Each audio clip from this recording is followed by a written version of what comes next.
না, এখানে আমি পূর্বে ছিলাম 2017 সাল থেকে 20 সাল পর্যন্ত।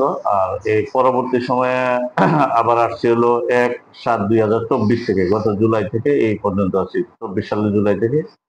এটা তো আসলে আমার নৈতিক দায়িত্ব, যেহেতু এটা আমার কর্মস্থল। আমি এখান থেকে আমি বেতনভুক্ত, সরকারের বেতনভুক্ত কর্মচারী, এবং আমি জনসেবার স্বার্থেই আমাকে এখানে গভর্নমেন্ট নিয়োগ করেছেন।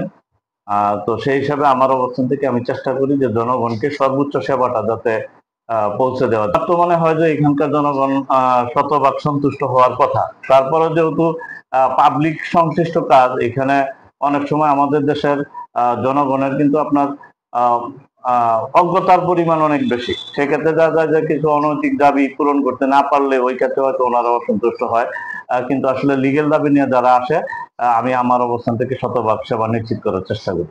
আসলে সে আপনারা আপনি দেখতে পারবেন যে আমার পাশেই এখানে আমরা একটা পাবলিক শেড করছি ইউনিয়ন পরিষদের ভিতরে, নান্দনিক একটা পাবলিক শেড, যেটা পূর্বে ছিল না। এবং পাশে একটা নামাজের ঘর। আমার এই অফিসের আশেপাশে কোথাও নামাজের মসজিদ নাই, প্রায় 1/2 কিলোমিটার দূরে মসজিদ দুই দিকেই। যার কারণে সেই দিকটা চিন্তা করে আমরা এখানে একটা নামাজের ঘর নির্মাণ করেছি। এবং এই চেয়ারম্যান আসার পরে সে আসছে, তার 1 বছর এখনো পূর্ণ হয় না। আগামী সেপ্টেম্বর মাসের 17 তারিখে 1 বছর পূর্ণ হবে। তো এরই মধ্যে সরকারের আমরা যে সমস্ত বরাদ্দ পেয়েছি, তার মধ্যে উল্লেখযোগ্য কাজ হচ্ছে যে আপনার কুমরাদি কবরস্থানের ভিতরে একটা রাস্তা আমরা নির্মাণ করেছি, খুব সুন্দর এবং নান্দনিক, এবং যেটা জনগণের দীর্ঘদিনের দাবি ছিল। আমরা নির্মাণ করেছি। আপনি গেলে দেখবেন আমার 2 নম্বর ওয়ার্ডে তেলিয়া গ্রামে একটা শ্মশান ঘাট আছে, যেখানে প্রায় 18 বছর আগে যখন বিএনপি সরকার ক্ষমতায় ছিল, তৎকালীন মাননীয় মন্ত্রী জনাব আব্দুল মান্নান ভূঁইয়া সাহেব ওখানে একটা অংশ, একটা রুম পরিমাণ জায়গা উনি নির্মাণ করে দিয়েছিলেন। পরবর্তীতে আমরা তাদেরকে একটা বর্ধিত ছাদ ওখানে নির্মাণ করে দিই, যেখানে তাদের লাশগুলো পুরানোর ব্যবস্থা করতে পারবে। এবং বর্ধিত অংশে আপনারা জানেন যে প্রত্যেক হিন্দুদের শ্মশান ঘাটে একটা করে কালী মন্দির থাকে, যেটা ওই শ্মশান ঘাটটাতে কালী মন্দির করার কোনো সুযোগ ছিল না। এখন আমরা বর্ধিত অংশ করার পরে ওখানে কালী মন্দিরের স্থানটা নির্ধারিত হয়েছে, এবং তারা ওখানে তারা হয়তো নিজস্বভাবে একটা কালী মন্দির করবে এরকম।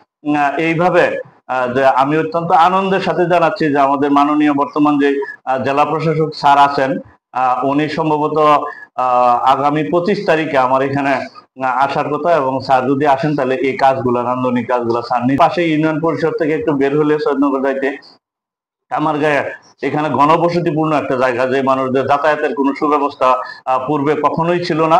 এখানে আমরা একটা ইস্টলিং এর বিরাট বড় একটা রাস্তা আমরা করেছি, দীর্ঘতম একটা রাস্তা, প্রায় 1 কিলোমিটার পরিমাণ হবে ইস্টলিং এর রাস্তা করেছি। তারপরে হলো যে আপনার এই যে পুটিয়া মোড় থেকে ভিতরের দিকে, এটাও জনবহুল একটা রাস্তা ছিল। ওই রাস্তাটাতে ওখানে আমরা ঢালাইয়ের একটা কাজ করেছি উন্নয়ন সহায়তা থেকে।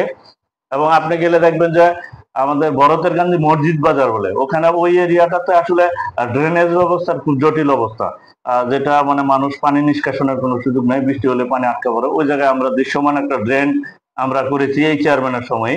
এবং আপনি আমার ইউনিয়ন পরিষদের আমার ডান পাশে আপনি দেখতে পারবেন যে একটা ইউ ড্রেন করা হয়েছে, যেটা আমাদের হলো যে আপনার পুটিয়া, আমার পাশেই পুটিয়া সরকারি প্রাথমিক বিদ্যালয় এবং পুটিয়া উচ্চ বিদ্যালয়, যেটার মাঠে বৃষ্টি হওয়ার সাথে সাথেই প্রচুর পরিমাণে পানি জমাট বাঁধে, এবং ওই পানিগুলো নিষ্কাশনের কোনো ব্যবস্থা ছিল না।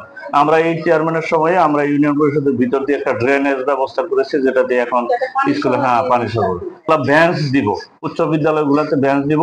কিছু প্রাথমিক বিদ্যালয়ের চেয়ারের সমস্যা আছে, শিক্ষকদের বসার ব্যবস্থা নাই। এবং অনেক প্রাথমিক বিদ্যালয় আছে যাদের পর্যাপ্ত পরিমাণ সিলিং ফ্যান নাই, বাচ্চারা যথেষ্ট পরিমাণ কষ্ট করে। এবং এটাও আমরা জেলা প্রশাসক স্যার আসলে আমরা এই প্রজেক্টটাকেও বাস্তবায়ন করব। প্রত্যেক ওয়ার্ডেই আমাদের মাদক বিরোধী কমিটি আছে, এবং আমার ইউনিয়ন পরিষদের যে বর্তমান যে মেম্বার সাহেবরা আছেন, তারা সবাই এই বিষয়ে যথেষ্ট পরিমাণ সচেতন। এবং আমরা উপজেলা নির্বাহী অফিসার এবং আপনার থানা ভারপ্রাপ্ত কর্মকর্তা, ওনাদের সাথে আমাদের তাৎক্ষণিক যোগাযোগ আছে। যেখানে আমরা মাদকের কোনো মেসেজ পাই, সাথে সাথে আমরা যথাযথ কর্তৃপক্ষকে অবহিত করি। তবে মাদকের পরিমাণটা এখনো পুরোপুরি নিয়ন্ত্রণে নেওয়া সম্ভব হচ্ছে না, যেহেতু আমার 1-2টা ওয়ার্ড আছে যেটা একেবারেই নরসিংদী শহর ঘেঁষা, এবং ওই পার থেকে লোকজন আইসা এই পারে হয়তো এই কাজগুলা তারা করে।